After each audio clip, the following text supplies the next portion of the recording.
Yes, hi, I'm Krish Roy. I'm a professor here in biomedical engineering at Georgia Tech, and I direct two national centers in cell therapy manufacturing, a NSF-funded engineering research center for cell manufacturing technologies called CMAC, and a philanthropically funded center called the Marcus Center for Therapeutic Cell Characterization and Manufacturing.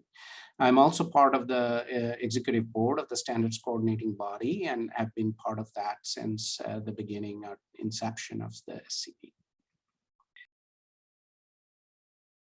Yeah, this is a great question. I remember when we first started talking about standards with NIST at our consortium meetings, and the first thing they say, the field is far from standards. You all don't even agree how to count cells, which is one of the most fundamental activities that everyone does every day in the cell therapy, cell manufacturing space. And that was very, very true at that point. So some of the early standards that NIST worked on was this guidance documents for cell counting, right? And this is sort of where the field still is, and there's lots of activities in the standard development sides that are there. Several standards have been implemented already. So the field is moving very, very quickly. But I feel that bringing standards, not just in industry, but into the academic research labs and training graduate students and undergraduate students from early on in following standardized assays and analytical tools and methods and protocols really creates better reproducibility, really from the R&D data all the way to the manufacturing products, and also creates ability for comparability between one lab's work with another lab's work, and makes translation that much easier than what it is currently. So standards absolutely has to play a vital role from the academic side, obviously from the regulator side, from the clinical manufacturer sides.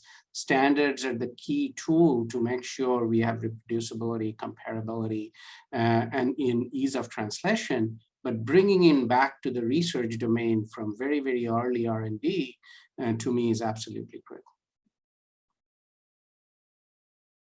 Yeah, so one of the ones we have been pretty deeply involved with is the rapid microbial detection, or the RMTM project that the SCB undertook pretty early on in collaboration with NIST. And I think that was extremely critical because, as you know, there's very little consensus on what are the best assays for microbial detection and how do we do that faster and cheaper and more accurately.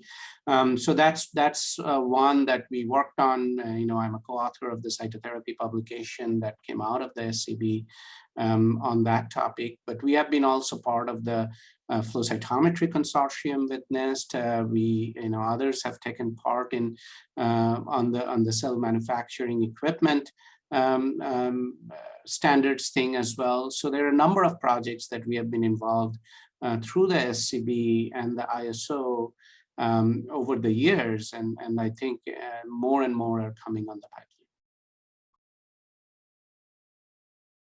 Yeah, I think, standards is really the fundamental workhorse for any industry, especially any manufacturing industry.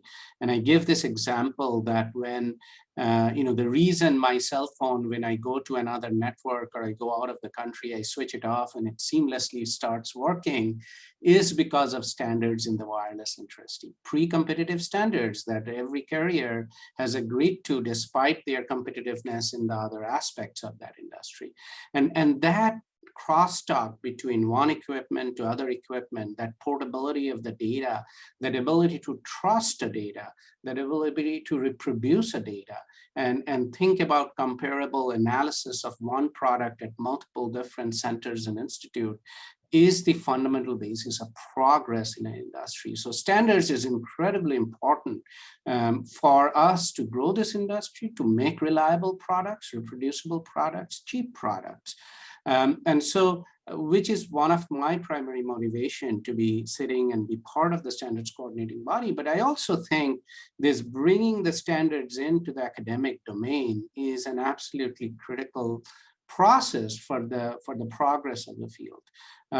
So that's sort of is my motivation, and being able to stay in connection with the latest in the standards development of the field.